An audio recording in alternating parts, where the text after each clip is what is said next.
Hey, Harold, Brian, nice to see you guys. Yeah, I see Harold coming in first, Brian. I don't know what you see on your side, but I think Harold, of course, Harold just could have made a bot. Maybe this is the Harold bot, only made to be first on AMAs. You know, that's who knows.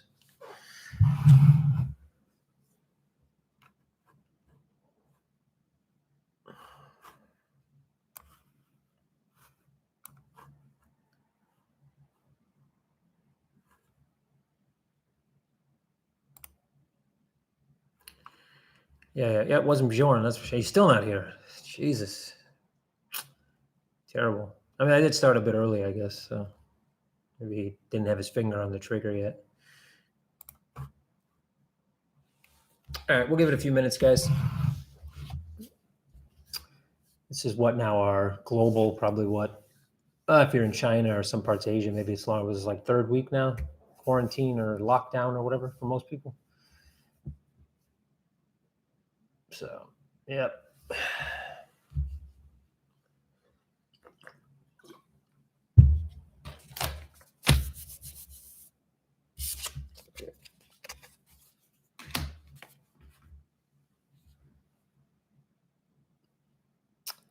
What will you say about Tether printing 1.6 billion USDT? Well, I don't know. I think we actually, do we have a news story about that?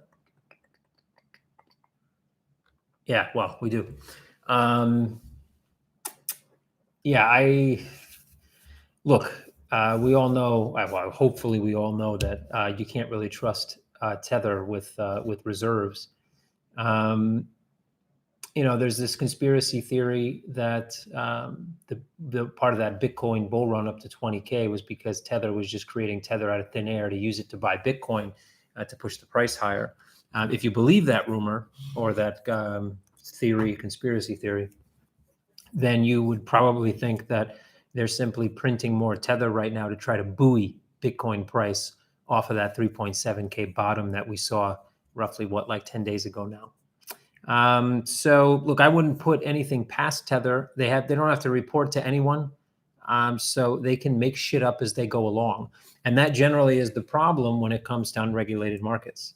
Because yeah, some players will be, honest and trustworthy as much as they possibly can be. Some are trustworthy, but just don't know how to collect data or don't know what to look at when they're looking at data or simply don't provide the data. And then others just know that they don't need to actually, own up to anyone, and they just make shit up as they go along. And yeah, so yeah, it could be just probably printed out of thin air. It's a buoy price. What do you think? Or buy more Bitcoin at what they consider to be a low price or bargain value, hoping that it will go higher in the future. And then basically they can say that the Tether they printed is backed up by the Bitcoin if the Bitcoin rises in value over time, right? At least in terms of tether pricing. Imagine you bought $1 billion worth of Bitcoin at 3.7K. When it hits 7.4, you now have 2 billion in USDT value of Bitcoin to make up for that 1 billion you just printed or minted or whatever.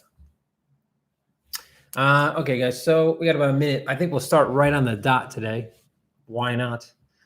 And we'll get rolling. Let's see, we'll just give it we're on the dot. So here we go. So I guess I usually start this off by saying, I'm Kevin Murcko, CEO here at CoinMetro. But today I figured I'd start it off by saying hello to all you cats and kittens. I don't know if anybody's seen this documentary. I'm sure a lot of people have since we're all on lockdown, but fucking A, man. I mean, I could do a 10-hour AMA just on that stupid documentary. It's just a train wreck. It's like watching a train drive through a bunch of puppies. Like you kind of don't want to watch, but you kind of can't stop watching it. And it's just, I mean, and on both sides too. There's no good side in that documentary. It's not like good versus evil. It's crazy versus crazy. That's it. It's just a bunch of crazy people all doing the same thing for the same reasons, but trying to depict to the public that they're different. Yeah, Fucking A. I don't even know what to say about it. Document this King of the Tigers or whatever it's called. King. Somebody out there knows what it is. Actually, I think somebody on Telegram actually made mention about it. But yeah, Tiger King, I think it's called. This guy Joe Exotic. It is absolutely ridiculous. It's not even that good, to be quite honest. It's just so. It's like. Just like I said, it's like watching a train drive through a bunch of puppies. I don't know. It's like rewind. That's terrible. You know, like it's hard to watch sometimes. Sometimes it's funny for the wrong reasons. It's just a train wreck, man. It's a fucking train wreck. So, yeah, it's batshit crazy. That's exactly what it is. 100% batshit crazy from all sides. There's not a sane person in there. Everybody in there is batshit crazy, 100%. It's on Netflix, yeah. Yeah, I'm sure Oliver's seen it. I'm sure he's binge-watched. I probably binge-watched the whole thing like last night. It's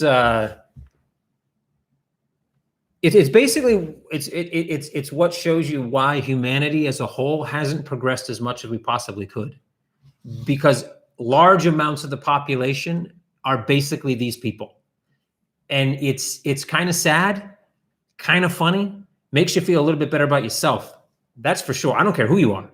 You could weigh 1,200 pounds and can't get off your couch, or you could, be, I don't know, having like no legs, no arms, and like one eye. Doesn't matter what your situation is. After watching this thing for 15 seconds, you feel like a better human being.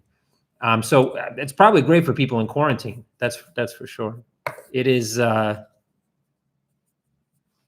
free Joe Exotic. Yeah, I don't look. Whether the guy's guilty or not, I don't know, and I honestly don't care. But that woman is just as guilty as he is. I mean, that's for sure. I'm not talking the disappearance of her husband or whatever horseshit, but she does the same thing. She puts tigers in cages and charges people to look at them. So what the fuck is the difference? Oh my God. Yeah, the mullet, man. The mullet. The guy Joe is just, whole other level crypto enthusiast for sure. I guarantee you that guy likes crypto. Probably doesn't know what it is, but he fucking loves it, right? He's like Bitcoin Meetup 2012, that shit crazy, like out of this world. All right, cool. So let's get started anyway. So my name is Kevin Murcko. I'm CEO here at CoinMetro. Sorry for this Tiger King thing, but nonsense. And this is something we like to call This Week in Crypto.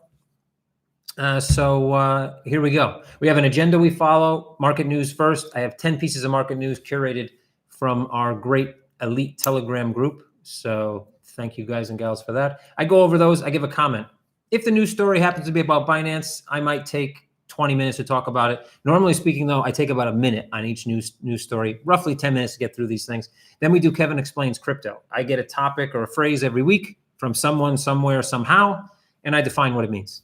Pretty simple. Usually they're crypto related. Sometimes they're actually related to multiple markets. Sometimes they're not related to markets at all. But generally speaking, it has something to do with crypto. Then we go a live Q&A right here on YouTube, and Reddit questions. I have one Reddit question from last week, so I may get to that before the live Q&A. But here we go. So let's get into market news. So number one on a list of 10 here, guys, I have Microsoft files patent for new cryptocurrency and mining system. So not much to say about this one. Big tech companies file patents all the time for stuff that they think that they don't even know if they're ever going to create, on the off chance that someone does create it and it fits within their patent framework and they simply get paid for it and they can sue. Lots of these big companies actually make a good amount of revenue from patents that they hold, never created, and someone else did. Apple, Samsung, Microsoft, IBM, all these guys hold patents to products they've never created, and in some instances, never actually knew they would never create, simply on the off chance that somebody would create them in the future. So I don't think this means it's meaningless at this point. I don't think they're actually trying to develop this, but they're hoping somebody might in the future. Number two on a list of 10, Tether announced surpasses $6 billion in liabilities. Yeah, look, in the current state of affairs, I wouldn't trust the liability sheets, debt in lots of companies. I didn't trust it in Tether before. I definitely don't trust it now. As we just talked about before, there's this conspiracy theory that the Bitcoin jump to 20K was part and partial to the fact that Tether was simply made out of thin air and then used to buy Bitcoin, which then accelerated the price. And it's a pretty good conspiracy theory. It may or well not be true, maybe not whole, but definitely, or maybe in parts.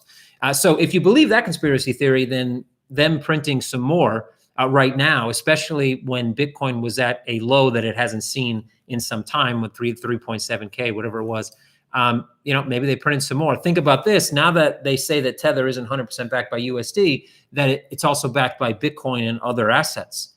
Imagine the fact that they buy they create Tether out of thin air. All right, go run with me. 1 billion in Tether out of thin air. They buy Bitcoin at 3.7. Bitcoin goes to 7.4. Now the Bitcoin's worth 2 billion in USDT, in USD basically, or USDT. And they created 1 billion out of thin air to create it. Now they have the billion to back it up, and they have a billion extra in extra cash, right? So that may explain as well, if you believe the first conspiracy theory about the 20K rise, that that's why they changed from just having it USD backed to having it also through Bitcoin and other assets, because perhaps they just created the shit out of thin air, bought a bunch of assets, they went sky high, and then they either cashed out, held on, whatever, and at some point, their treasury in those assets outweighed the amount of USDT that was actually in circulation. All right, number 3 on the list of 10, Binance's CoinMarketCap accusation, Jesus Christ, is a bet that crypto really is for the masses. No, it's not. I'll tell you why they would buy CoinMarketCap, 100%. Now, I don't particularly like Binance, so I can go out on a limb here and say that they're going to fuck CoinMarketCap up. CoinMarketCap was already pretty fucked up. Their data was shit, mainly because they got their data through unregulated sources that could just send any data they wanted. So obviously it was shit. They tried to make certain amends to make that data more accurate. What they did doesn't really do anything to make that data more accurate. So, you could say that Binance may, screw this up. Just like people were saying, Microsoft was going to screw up Skype when they bought it. I don't know, maybe they did. I don't use it anymore. So not really because of Microsoft, but anyway. So why did they buy CoinMarketCap? Why do they want to buy CoinMarketCap? It is the most visited property in crypto by far. It's ranked like number 500 in the world of most visited websites. It gets a ton of fucking traffic. And, Binance's main, let's say, subset of clients that they're going after are retail guys. Retail guys look at CoinMarketCap. Institutional guys, or guys that are just pro-retail guys, know that CoinMarketCap is literally bullshit. You can't trust what you see on CoinMarketCap. That doesn't mean everything on there is wrong. What it means is that there's no way to vet if it's right or not. So why would you look at it? But retail guys look at it. And Binance gets most of their volume from retail guys. So they just bought the most coveted traffic generating website in crypto.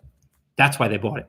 Now, will they put all Binance ads all over the place? I don't think so. I think they leave it as CoinMarketCap. What I think they do is they obviously they know they'll probably maintain the top spot in volume as far as exchanges go. So now they're getting that same advertising they were getting, but at the same time they'll be able to add in different metrics that show Binance at the top. So you're going to see Binance on the top of all these different metrics that they're going to be able to produce, and they get a lot of that traffic. So that's why they bought it. Number 4 on the list of 10, Mt. Gox's deadline extended again after creditors criticize refund proposal.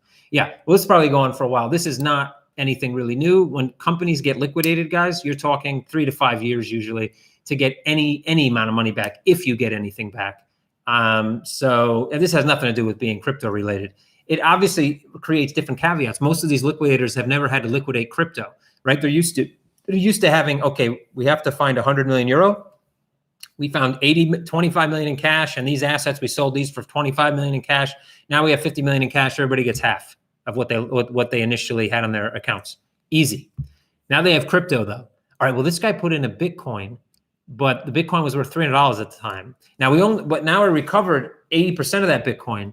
but now it's worth much more. Now, are we getting this? Are we going to give this guy back the euro value, the dollar value, the yen value, or the actual Bitcoin? Do we have to transfer the physical Bitcoin? Can we actually do that? What is the laws around that? So you can imagine that this is going to take much longer than a normal liquidation effort. So, you know, don't hold your breath. Number 5 on the list of 10, Egypt's controlling cash flows makes case for Bitcoin. Yeah, so like several countries around the world now, and probably more to come, limiting the accessibility to cash at ATMs and banks because they're fearing bank runs. They're fearing people want to go to cash. They feel, you know, somehow they feel safer when the cash is in their hands rather than the bank. Well, somehow we know why. Cyprus haircut. Anybody remember that nonsense? I don't think Egypt's going to, they're not the first, they're not the last. They're going to be more countries. And I bet you will see even some first world countries start to do the same thing because simply they won't have enough physical cash, depending on how long this epidemic continues and how long people are on lockdown and how more scared the people get by way of listening to the media on how much cash they're actually going to want to withdraw. I don't know if it makes a case for Bitcoin per se. Yeah, you can get access to your Bitcoin. Great. But so what? If you have to, you know, it looks right now, everybody in the world thinks the best commodity to have is toilet paper, right? Everywhere you go, like for some reason, there's no toilet paper. Here in Estonia, at first, what was missing from the supermarkets was toilet paper and perishables, like fruit, vegetable, and meat. Who buys perishables when you think you're going to be on lockdown and not be able to leave your house for months? I mean, what, you eat good for 2 or 3 days and then everything goes bad and you die? I mean, how does that work out? Anyway, but toilet paper. So yeah, people hoard toilet paper, right? Now, do you think those toilet paper sellers are going to be accepting Bitcoin in a crunch? So anyway, number 6 on the list of 10, Ripple hints next generation XRP trading platform in the works. Haven't read this one. Don't even want to. Don't even care. Next generation. I didn't even know there was a first generation XRP trading platform, but okay. Next generation in trading terms, I've been around trade tech for a long time. Usually what that means is literally some new phrase that they invent that means the same damn thing that the last platform was doing, right? That's it. For example, I'll give you an out of this world example. Let's say I have a platform that you can trade crypto on and I say, you can post limit orders. Everybody goes, limit orders. And let's say before that, nobody had limit orders, right? So like limit orders, I can place a limit order. Awesome, right? And then 3 months, I go, next generation, guys. Now you can place continually price checking, algorithmically safe, let's say contrarian orders. People go, holy shit, that sounds amazing. Now, what I just told you doesn't really exist, but you could make it. That's just what it sounded like to me. And I just kind of made this up on the fly. What it sounded like to me is now I can place orders that sit in the book, like a limit order, continually check price, and then go contrarian, so against trend, right? So great. So it's a limit order combined with an algo that creates contrarian price strategy. Okay, cool. But now it sounds next generation, but it's not doing anything different than any other platform did before that. Don't trust trade tech, guys. Trade tech is usually bullshit. Everybody and their grandmother usually has the same shit. Now, UI, UX can be fabulously better. And for newbie traders, new traders, better UI, better UX, better ability for them to visualize what they're doing will be a better platform for them. But don't fall for the next trade tech generation bullshit most of the time. Now, in crypto, you got to take that with a grain of salt because most platforms suck, even on the back end, right? So there could be somebody coming around with something that can do, you know, maybe less latency or whatever in terms of processing orders. But in general, when you see next generation trade tech, run. Number 7 on a list of 10, Bitcoin price likely bottomed 3.7, likely bottomed in 3.7K BitMEX crash, says Tone Vase. So I know Tone Vase. We've had a lot of good conversations. His haircuts are fucking horrendous. Now, I have to say that Oliver here has a haircut right now that is spectacular. And if him and Tone Vase went head to head on the worst haircut, I don't know who would win. I think Tone still might win because Tone's had some haircuts that literally like bald men are afraid of. Like I seen the haircut and like, holy shit, you know, like I wouldn't want my worst enemy to have this haircut. But Oliver's got he's got a doozy right now. He's got a doozy. I don't know if he wants to comment about that, but so I love when and look, Tone, maybe Tone's going to hear this AMA. I don't know at some point, but I love when analysts come out and give likely price predictions, right? Because then you're right regardless. So Tone says we've likely bottomed And then I'm sure right after that, he probably said, but it's possible we do go back down to lower lows, maybe close to 2K. But even if we do, I would still be bullish long term. That's probably what Tone said more in a nutshell, right? Likely 3.7, right? No analyst likes to come out and make a serious concrete prediction because you could be wrong. But a likely, you're right either way, right? And if your likely explanation is vague enough, then you're like super right, regardless of where the market goes. I think there's still in the cards that we will go lower. We went lower on a knee-jerk reaction based on the fact that all markets went to shit. Now we're starting to see the markets kind of not know where to go. But understand that the economy in the entire world on paper is going to get extremely fucking worse before it gets better. And in times like this, people run to cash, then say, well, you know what? Wait a minute. The market's stabilizing. I don't want to go all to cash because, I want to be able to recoup some of my losses. And then more losses come and they go harder to cash. So I wouldn't place any big bets that we've seen the bottom. I don't care about today's price action, 14%. We're close to whatever, 7 point whatever K we're at right now, USD. Fucking meaningless. It is meaningless because, once, you can still have outflows, and outflows are definitely possible. No one's really thinking about the full repercussion of what's going to happen here with massive layoffs. Most people are employed around the world, by the way, especially, and not most people, a large number of people around the world are employed by SMEs, small to medium-sized enterprises. Those guys aren't going to get bailed out. Those guys, $1,200 from the U.S. government or some loan guarantee that not all businesses get from some European government isn't going to do shit to stop most of those businesses from going out of business. That's going to be a lot of jobs lost. And those are niche jobs, let's say. Those are jobs you can't replace right away. Amazon hiring 100,000 or whoever hiring whatever, Tesco hiring isn't going to bring back all those jobs into the marketplace. There is going to be repercussions across industries that have never really seen a hit. Commercial real estate. Oh my God. Imagine now all these big corporations that can't pay their rents in all these corporate buildings that are now asking for deferment for 3, 6, 12 months. These companies that seem to be flush with cash. But imagine, take a case like Cheesecake Factory, guys. This is a bit off topic, but take a case like Cheesecake Factory. I read this in the 300 stores around the U.S. If you have never been to the U.S. or you have, or you know what Cheesecake Factory is, you don't. Cheesecake Factory is basically a restaurant for fat people. I mean, let's just put it. I've been to Cheesecake Factory. You go in there, eat a lot of super high grease. They taste great. Some of that shit tastes really good, but super high greasy food, and they have like 9,000 cheesecakes. Everybody's sitting there gobbling up cheesecake. It's terrible for humanity. But anyway, so Cheesecake Factory, 300 restaurants in the US. They're pretty much in every major city in a mall. Every mall has a Cheesecake Factory, right? These guys are paying 50, 100K a month in rent, right? 300 of them all of them can't pay rent in April. They probably won't pay rent in May or June either, right? Now, these guys have at least 100 million, maybe up to 300 million in cash. So you're thinking, as a normal person, 300 million in cash, you can't pay your rent? What the fuck's wrong with you? I don't have 300 million in cash. I'm paying my rent. Yeah, well, 300 restaurants. Let's say it's 50K per restaurant, and it's probably more. That's 15 million per month, right? Now add in all the auxiliary expenses, staff, et cetera, that are still getting paid while they do curbside delivery, and they can't make any money doing it, right? And those guys aren't making any tips, et cetera.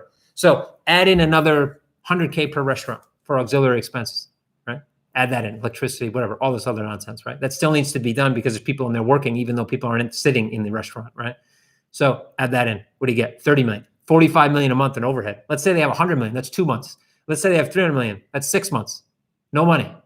And they're not the only company like that. That's only in the US. Now put that around the world. It's going to get shitty, guys. The economies are going to get shitty. And why would you run to Bitcoin? Like you have no job, you have no income, all your investment savings are down 40%. Why the fuck would you put that into another speculative asset? Why does that make any sense? It doesn't. It doesn't. To any normal person, it doesn't make sense. So why would that be the bottom based on fundamentals? On technicals, well, you can make an argument on a million things why it would be the bottom. Am I saying that we will go lower? No. What I'm saying is I wouldn't be on the buy side right now either. I would be hands off in almost any market unless you find something, stocks or whatever, that really bottom out where historically speaking, your risk for them to go to zero. If a stock goes to, €2 that was at 50, well, obviously the risk to the downside is pretty minimalized, right? So, I mean, whatever. The risk to the downside right now with Bitcoin is not minimalized. In fact, it's even worse today because it's up. Number 8 on the list of 10, zero interest rates could hamper the stablecoin business.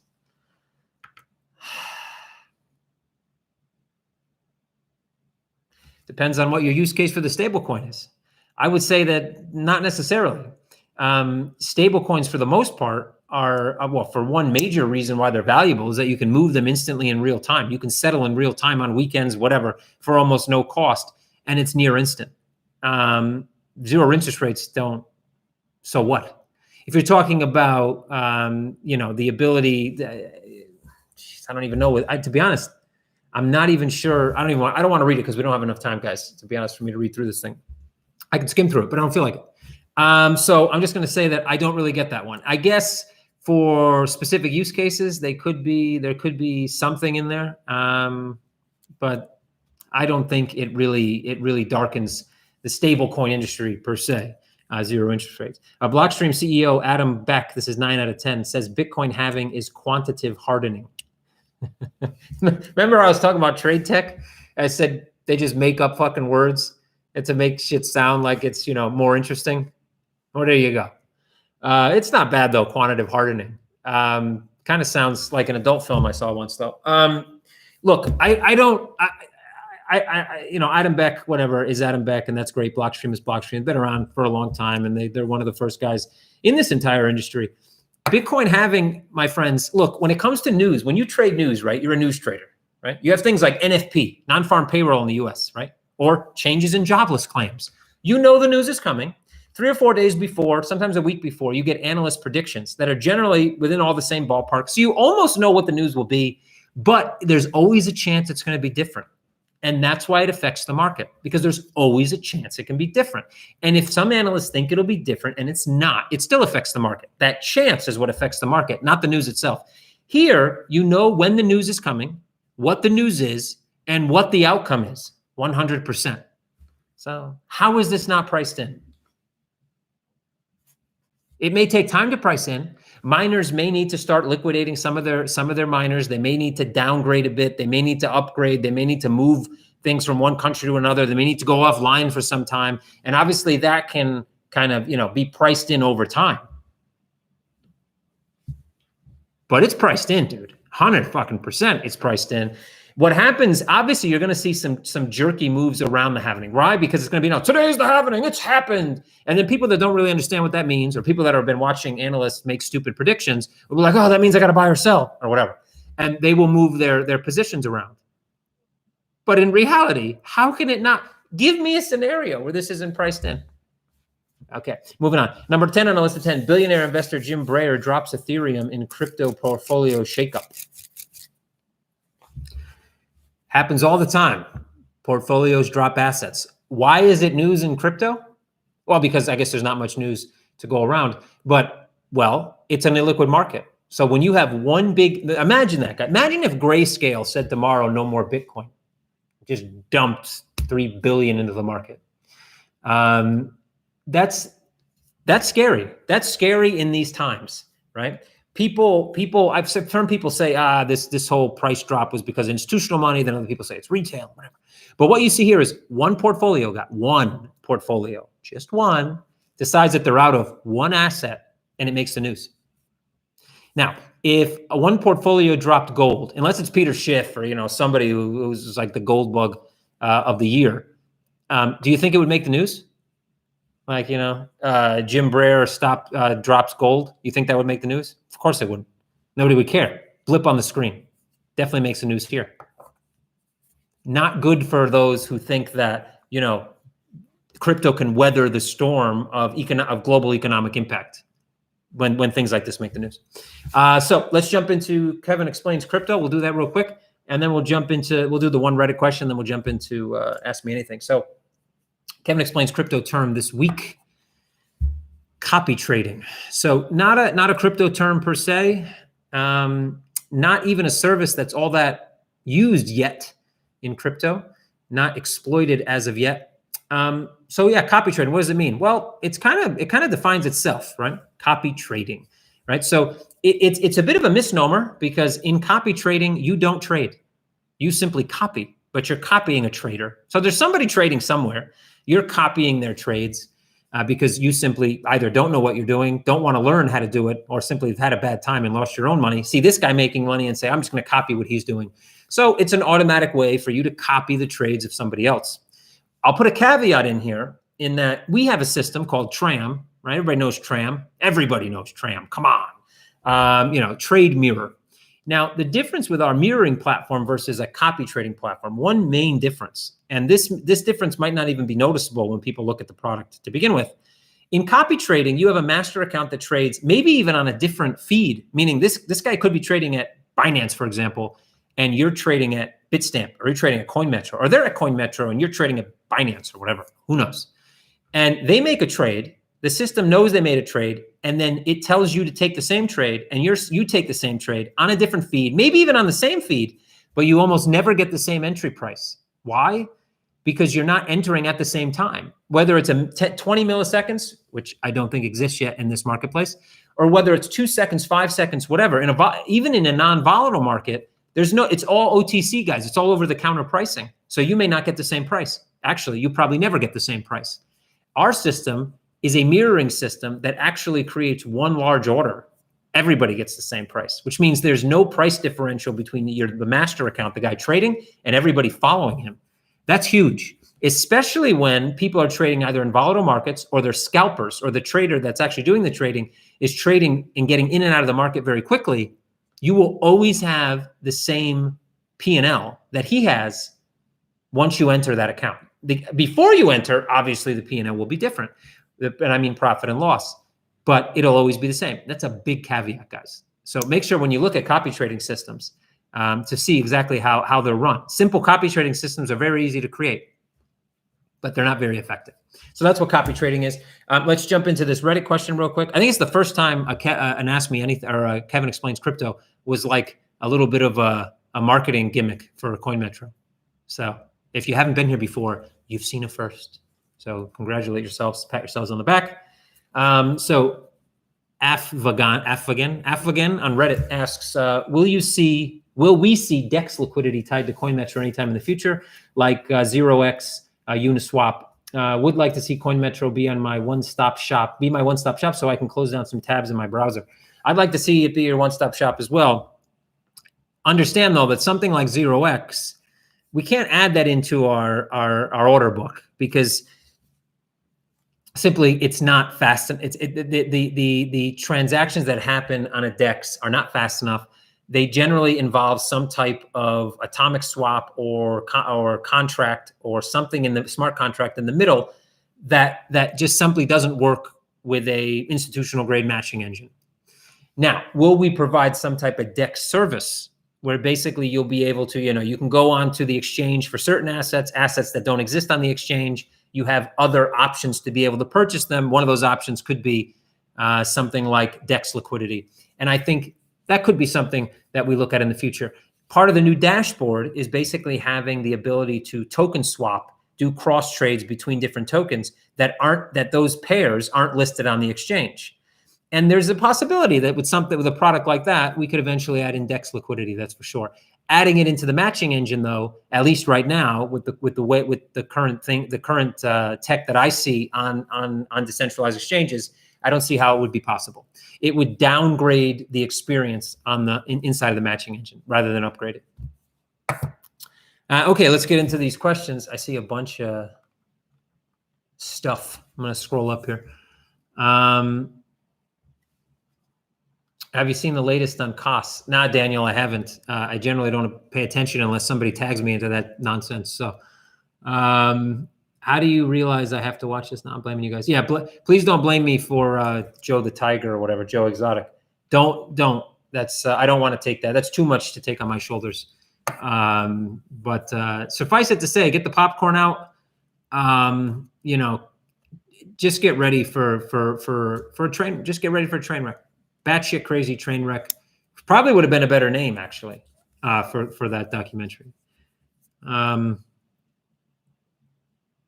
Yeah, I have no access to a hairdresser. I'm trying to. I mean, this is kind of still within. I'm starting to get like this Inspector Gadget shit going on. Anybody know Inspector Gadget? That's how old I am. Anyway, I'm starting to get like this Inspector Gadget shit kind of happening here. But yeah, I shaved the neck for you guys today. I was nice enough, and I trimmed had this like tiki hut shit going on around my mouth. So I trimmed that up for you guys. I was, I did my best, but I'm just too. I have this basically until I get out of quarantine. Maybe I don't shave. I don't know what the fuck it's gonna look like. I'm gonna like ZZ Top. Fuck, anybody know ZZ Top? That's even older than. But yeah, hairdresser. I mean, I guess I could do it myself, like Oliver.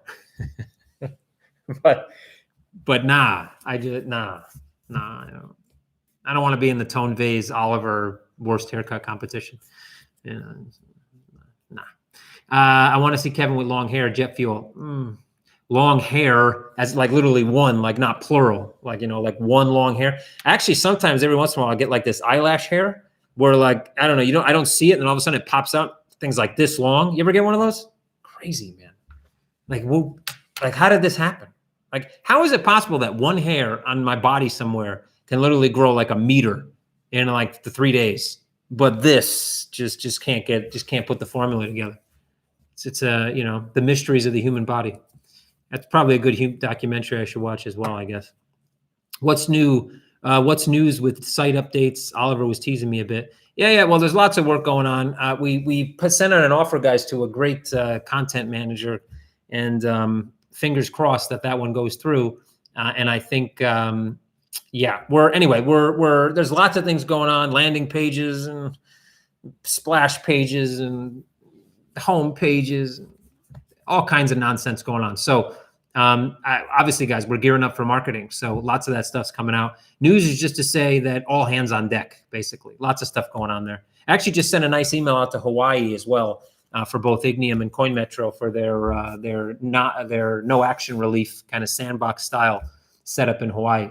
So hopefully we'll have some good conversations coming there. And then my next step before end of business today is to get the SEC kind of document package put together as well. So. Short summary. Okay, short summary for Kaz from Daniel. Let's see. They went live again, start of March. All users had to have an email sent manually with new password. They didn't use a pro service, so used own servers to not get blacklisted. Awesome. Sending out passwords via a standard mail server. That's awesome. They send emails in batches for 3 weeks. Math says they didn't even get through half their customers before changing it to allow people to request a password. When people finally log in, they had to manually create their wallets, except a slew of altcoins still aren't available.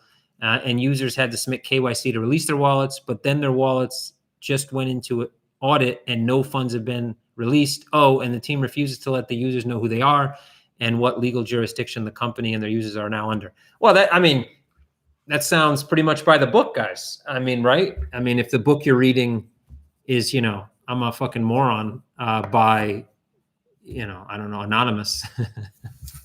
But I mean, who could have expected anything less from all the nonsense beforehand? I mean, really. Bjorn, what has CoinMetro and Ignium accomplished this week? Well, Hawaii thing, that's one. Talking to issuers, that's two. Had a few calls with some issuers. Trying to get the first few issuers lined up. Moving forward, some hiring as well on the Ignium side. We now have a marketing guy on the Ignium side.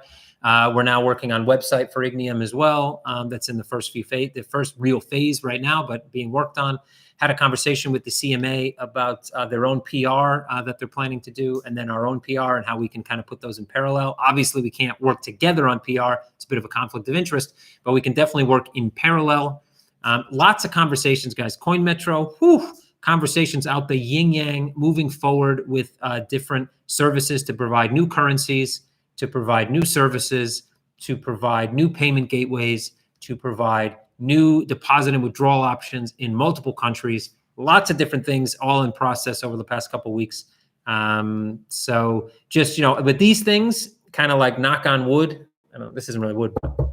Knock on particle board. That I don't like to give the exact specifics until the contract is signed and agreement is in, right? Because these things can tend sometimes look really good and then not so good once you get those, once you get that nice, oh, by the way, it's 2 cents per transfer, but it's $1 million to set up and, 100,000 a month. Like, why didn't they mention that before? You know, whatever. So also some streamlining coming, even further streamlining on the KYC process. Some really cool 2FA options coming in. Anyway, lots of different things, guys, over the week. What I have to say about Corona in general is that we have this situation where everybody's at home, and I've actually had more progress in many areas that we hadn't had progress because people have nothing else they can do. It's not like you can go outside, go out to eat. It's Friday, you want to go out to the movie. You can't do anything. So progress has actually increased. And I'm not just talking internally. And internally, progress, we've definitely had a lot of meetings that we probably wouldn't have had normally. But externally, and I mean with external providers and stuff, I've seen lots of progress that I wouldn't have expected. So for service providers, for banks, for, you know, whatever, et cetera, et cetera. So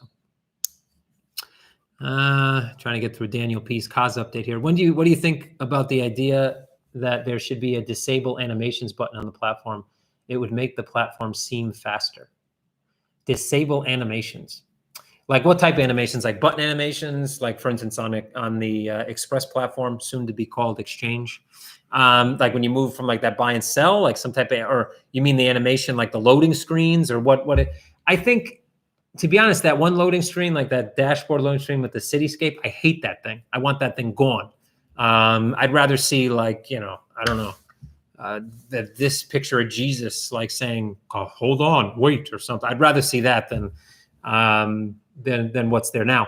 But yeah, I think what we should focus on is minimalizing those type of things entirely, while maintaining, I want people to come to our platforms from Go Dashboard all around and know they're at CoinMetro instinctively, but not because there's an animation, because it's just better, because the layout's better, because it's more intuitive, because there's additional options they don't have anywhere else. Maybe because with certain small things, there's a color scheme and they can pick it up, you know? Okay, fine.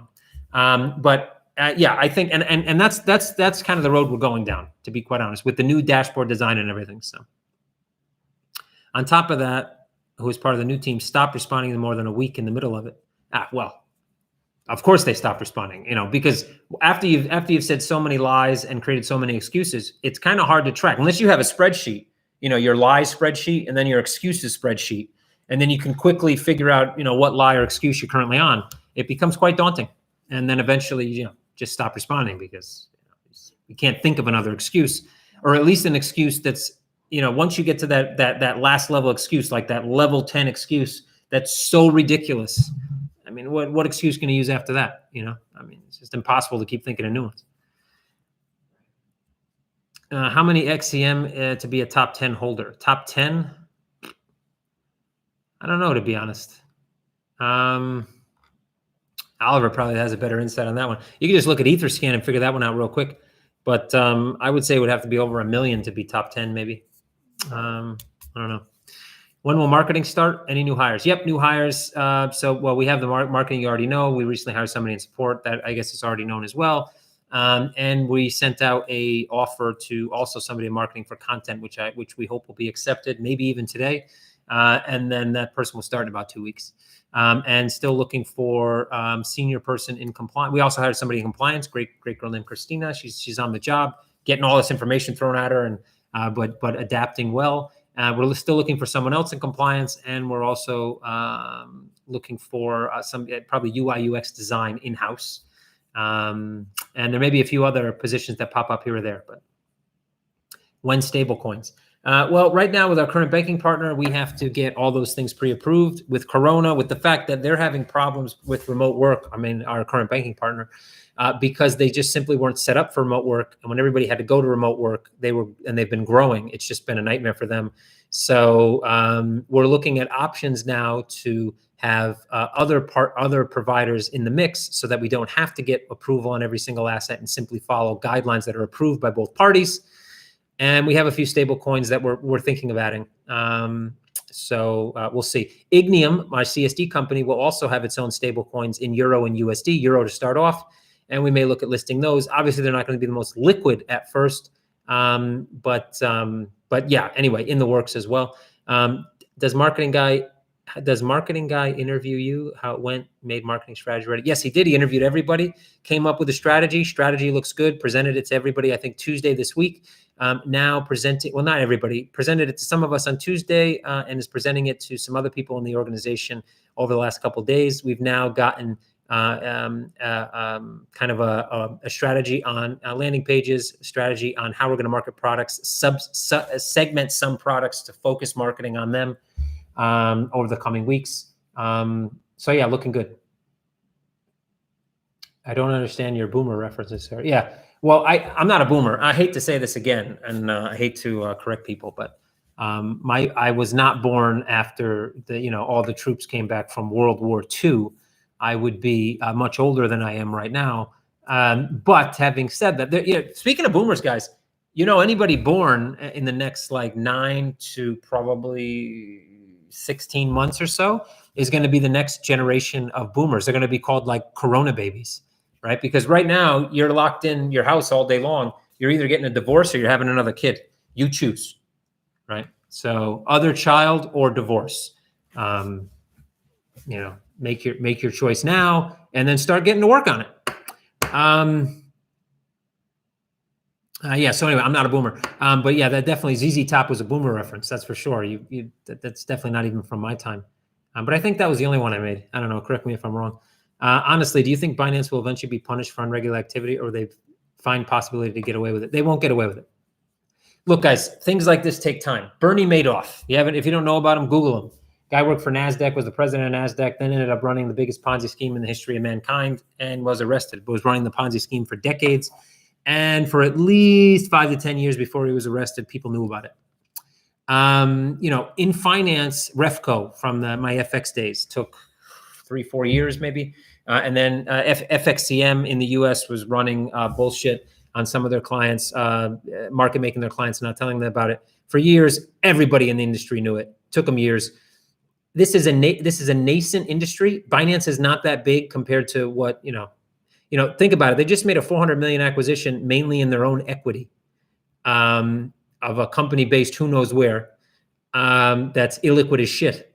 And they don't really have any cash because all their money's either in BTC or in BNB.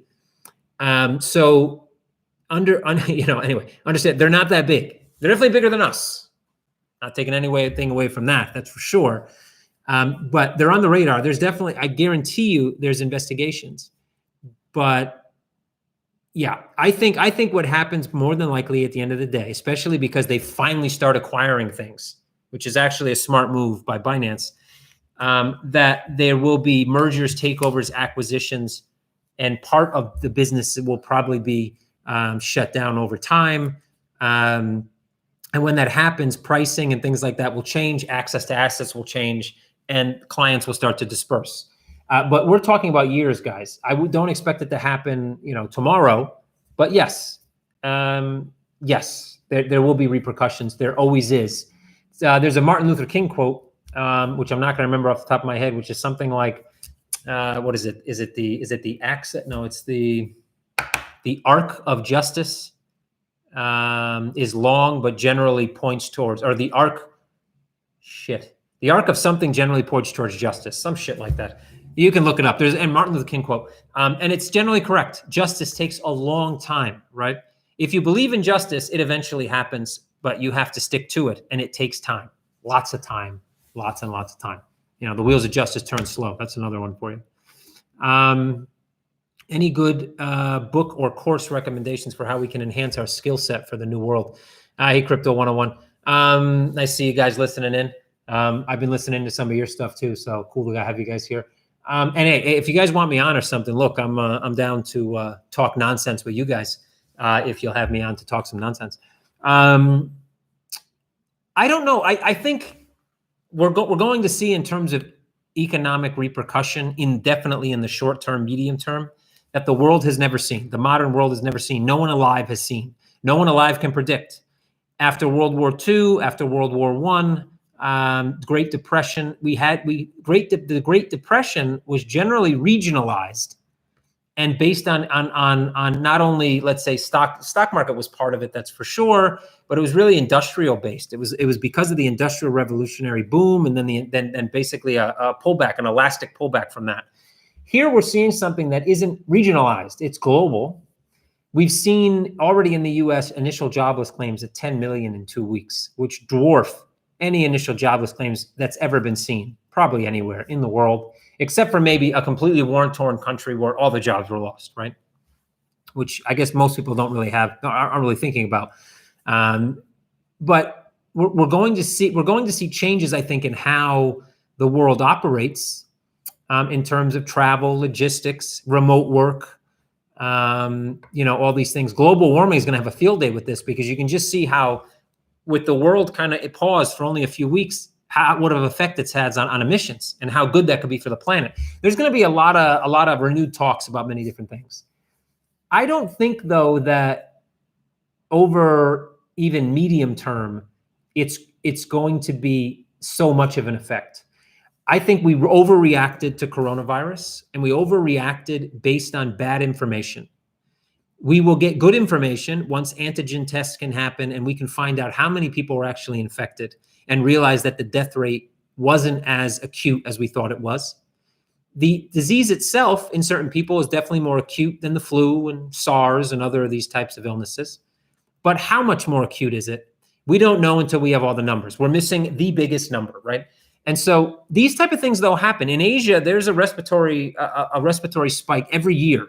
Every 2 years, there tends to be a slightly larger one, and it tends to escape China. The number out of China's are bullshit. I think everybody knows that. They're not 4,000 deaths. It's probably 10 to 100 times that much. Obviously, they don't release the numbers because it makes them look bad. They lose face. They have to, nunchuck themselves, or, I don't know, stab themselves in the belly. I don't know how it works in China. The point is that they're not going to lose face, and they were told by their governments to not release those numbers. Nobody knows what the numbers are. They're definitely higher. That's for sure. I think the world will learn that these epidemics will happen again. It definitely will happen again, whether it happens in 100 years, like 1918 to 2020, or it happens in 5 years, 10 years, or 15 years. Everything in life is cyclical, guys. You probably heard me say this before. So is this. Now, we had a 100-year cycle, 102-year cycle between the last, Spanish flu, the biggest pandemic, but we had SARS 2003 that was handled in a specific way. We also had swine flu. 2 billion people, by the way, got swine flu. 2 billion people. And the only reason we know that is because the antigen tests that happened 4 years later, right? People thought swine flu was much worse than it was until 4 years after the fact, when we found out, only 0.02% of the population actually died from swine flu. And the same thing's going to happen here. I'm not saying it's going to be 0.02. I think, but to get there, we now have a world that we didn't have in 1918. And we didn't even have in 2003 with SARS. Was it 2008, whatever it was? We have social media. We have TikTok. We have all these things. People can share. You have governments that go on and create fear and lock down their country, and other governments immediately know about it and do the same thing. And so I think that it's going to change the way the population, the way we react to things. It's going to change the way people interact with other people. All those things I think will change. In general, though, I don't expect, unfortunately, too much to change. And I hate to say it, but that's the way the world has progressed in my lifetime, right? I've seen so many school shootings, for example, in the US. Every time you had Sandy Hook, where like kindergarten kids were shot dead. And everybody's like, gun control's coming. Did gun control come? Of course it didn't, right? There's always these catalysts that happen. You had the big market, you had the depression, right? Where it showed that the stock market was full of shit, right? People were being urged to put their money in the stock market so fat cats could steal it. That's still the way the stock market functions, guys. The global economies are basically based on two things: new houses and stock markets, right? In the US, the new housing market is a huge percentage of GDP. Right? Why? Because after World War II, we figured, well, let's market having a house as a thing you need to do, the American dream. And it worked. And it's worked now in major populations all around the world. Germany, the US, all major populous countries in the Western world tout home ownership as a privilege, as a joy, as something you should acquire. We never did that before World War II, guys. There was never anybody clamoring about home ownership. Most people rented, right? That does also mean that the wealth is at the top. Wealthy owns the houses, rented to the poor. Anyway, I think what we're seeing now is that people are starting to realize that the housing, the stock market, all this shit is a game and it's bullshit. And the game can crack very easily. The game can crack very easily. And I think that is over time, maybe we get the message, but we didn't get the message in the Great Depression. We didn't get the message after the 2008 Lehman Brothers shenanigans nonsense and the worldwide effects that had. Are we going to get the message this time? Maybe. But I think long-term we don't, unfortunately. And I say long-term, I mean like long-term in our lives, next 10, 15 years. I don't know if we get the message. That was a long answer to a short question. So you're saying XCM is the hedge? Well, obviously. Obviously. Once you get this additional bank part, would listing things faster without relying on another fee? That's correct, Mohammed. That is correct. Anyone over 25 is a boomer now. Yeah, I noticed that on social media. Like, I wish somebody would actually define what boomer means. Maybe then we would clear that up. Sorry, Kevin, but to young people, anyone above the age of 35. 35 now. Well, it's better than 25. Still not a boomer at all. Not even close. But yeah, I've seen that. Are you a fan of Lang watches? Never owned one. So I can't say I'm a fan. I can't even think of one model off the top of my head. So I guess I'd have to say no to that. Robert De Niro plays him in a movie. Yeah, the HBO movie. What are you talking about? You're talking about Bernie Madoff. Yeah. They were like, they go to raid his house and he's got like an umbrella worth $15K, an umbrella stand worth $85K. Anyway, definitely pure crypto guy for sure. It's like, sounds like any crypto guy I met back in 2016, 17. I like when Kevin shits on Binance. Yeah, I enjoy it myself. I guess that's obvious. Will there be a CSD issuance this month? Given current state of affairs and the fact that I don't know if Montenegro is going to want to put a bunch of money into PR right now, when I don't even think they can because their budgets have been cut until Corona's over. Probably not. We could potentially, but I'm not sure it's the best time to do it. If you want to know about Bernie, a fairly good movie to watch about his life. Yep, De Niro, very good. What does a content manager do? Do you mean by content? Content is basically writing, copywriting. Copy meaning writing copy for websites, landing pages, blog posts, making sure that content is done correctly for SEO, optimizing that content, finding places to put content outside of the site that can bring backlinks. Basically, using content as king for lead generation. That's basically, and that also includes emails and any type of content you can imagine. It's very important. It's a key to marketing for sure, especially nowadays. The arc of the moral universe is long, but it bends towards justice. There we go, Andre. Awesome. I've never been a guy that remembers specifically those quotes, but thank you for posting that. But it's the truth. You can attach that to your Binance when question. Do you think the euro will survive the upcoming financial disaster, especially with Italy shitting the bed? Look, modern finance is built a lot on fantasy, and it can weather the crisis without any stretch of my imagination. Should it weather the crisis is another question. And I would say that with every crisis that happens, especially something like this, which isn't just, the usual suspects going through a crisis, Greece, Italy, Portugal, whatever, the pigs, Portugal, Italy, Greece, Spain. When those guys go through a crisis, Germany is there, France is there, biggest economies in the Eurozone, doesn't have big effect. When everybody goes through a crisis, it shows that having one currency across very, very different economies doesn't make much sense and has never made much sense. So it definitely could put a crack. But I would say that the powers that be, France, Germany, would do anything and everything they possibly could to make sure that the euro stays afloat for their own benefit. But they would also do anything to make sure they don't foot the bill. So those two things can definitely be on either sides of the fence. Sandy Hook didn't happen. Alex Jones. Yeah. I mean, look, I've listened to Alex Jones a few times, not that for fun, for entertainment. Yeah. Look, if I had a kid in that school, I don't know, forget it. I think Sweden had ended it pretty well, giving out recommendations of social distancing, et cetera, but still allowing normal life to continue pretty much as normal. Yeah, look, at the end of the day, you need herd immunity. So that means people need to get sick. The problem here is that the initial data of this came from China, which we know was bullshit. And I think the world got scared in seeing that the mortality rate could potentially be quite high. And they wanted to evade that. Other countries said, this is Chinese data, waited to see some other data, saw that the data at other countries was vastly different than the data out of the true data that nobody knows out of China, and decided to take different measures. But also Sweden is a much different country than the UK or the US or Paris or Paris. Well, it is kind of its own country, or France, right? So I think Sweden might have done the right thing for Sweden. I don't know if that's the right thing for the US or the right thing for the UK or the right thing for, it's hard to say what is right. When we have all the numbers, hindsight being 2020, it'll be very obvious to say, nobody should have done anything, or everybody should have done everything. But we won't have those numbers for years, guys. We won't know for years. And maybe a little bit less. With swine flu, it took years because there wasn't so much focus on swine flu. There's a lot of focus on this. Maybe it takes less. Still probably take a year at least to get the data. Why would the CSD need a stable coin? I thought Ignium had banking partners. We do, but with a banking partner, you can't do instant settlement. Simple as that. What happens when you have to settle over a weekend? What happens when it's 1 a.m. on a Saturday evening and you need to do an immediate settlement or a coupon payment immediately to a client's wallet? Can't do that with a banking partner. So you need stable coins. You need stable coins you need a stable coin or a smart token, which is this is more like a smart token actually, that can enable immediate settlement between parties on chain.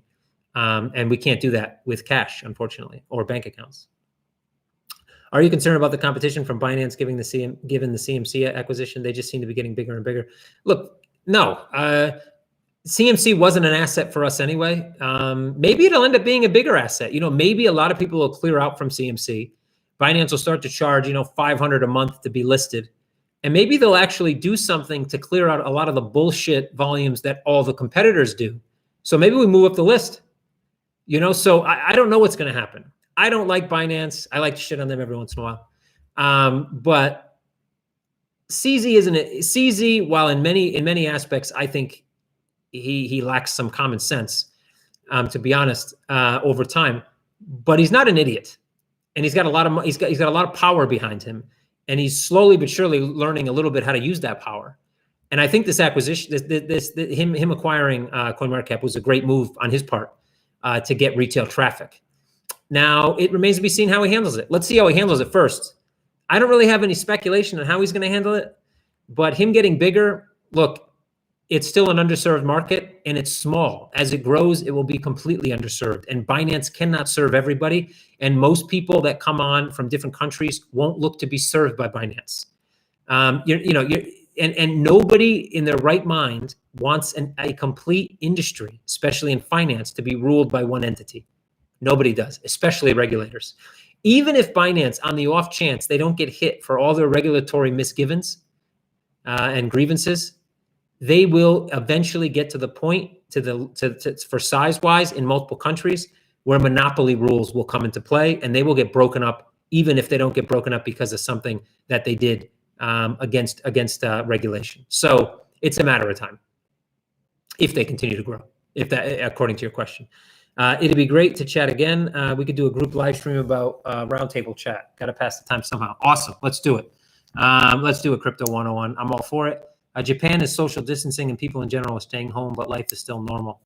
Yeah, well, some countries are better at social distancing. Japan's a unique one because Japan has Italy has a very old population, second in the world to Japan. And that's why one of the reasons why Italy has been so affected by this. But Japan has the oldest population in the world. But if you compare Japanese society to Italian society, you might get a glimpse of why it was easier to control the Japanese than it is.